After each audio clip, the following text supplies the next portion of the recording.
Chairman and Editor-in-Chief Steve Forbes. You'd be hard put to find a sitting senator saying something more vile than that.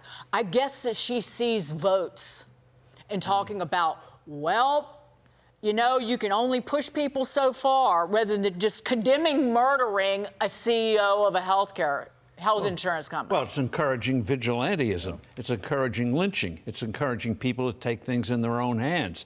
And there's blood on those hands. Posters in New York, wanted posters for company executives. What is that? That's an invitation to murder. And these people who put those posters up, she should be also prosecuted, inciting violence. Now, she tried to walk it back a little bit later. Right. But to say that, oh, there's an injustice done, let's go murder people, shows the moral rot of the left and a real stain on the culture of this society. And I hope, and I'm disturbed, that there hasn't been more of a reaction against that kind of rhetoric and those kind of activities of putting on wanted posters with people's pictures on it, inviting violence to be perpetrated on them. It's the abolition of personal responsibility with comments like that. You can only push people so far. How did Brian Thompson push this suspected killer, Luigi Mangione? What did Brian Thompson, a guy running a company, do to him? I mean, they want to act like the system can be blamed and the system merits violence, Steve. That, to me, is like a civilization killer.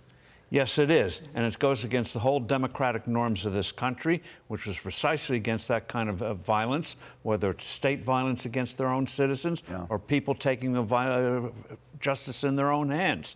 And in terms of the insurance system, it needs reform. Sure. That's what you have a system for, is to make reforms. Remember, government has given this crazy system today. That's where you have to reform it. And I think this new administration will take steps to do that. But you don't go shooting people. That is an invitation to anarchy and tyranny, which is what we fought a revolution against. Elizabeth Warren showed who she was, though, in that comment. That is who she is. Right. And there has to be some, again, it goes back to the end justifies the means, and she wants government-run health care. So that's why she talks that way.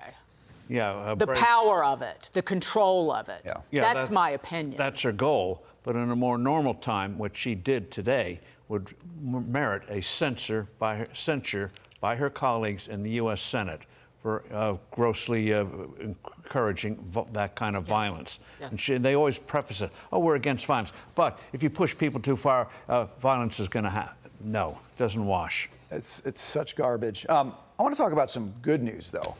Argentina, their president, Javier Milei, has said he's going to slash, this is like a total Forbesian thing, okay? He wants to slash income taxes by 90%. You got to be on board with that.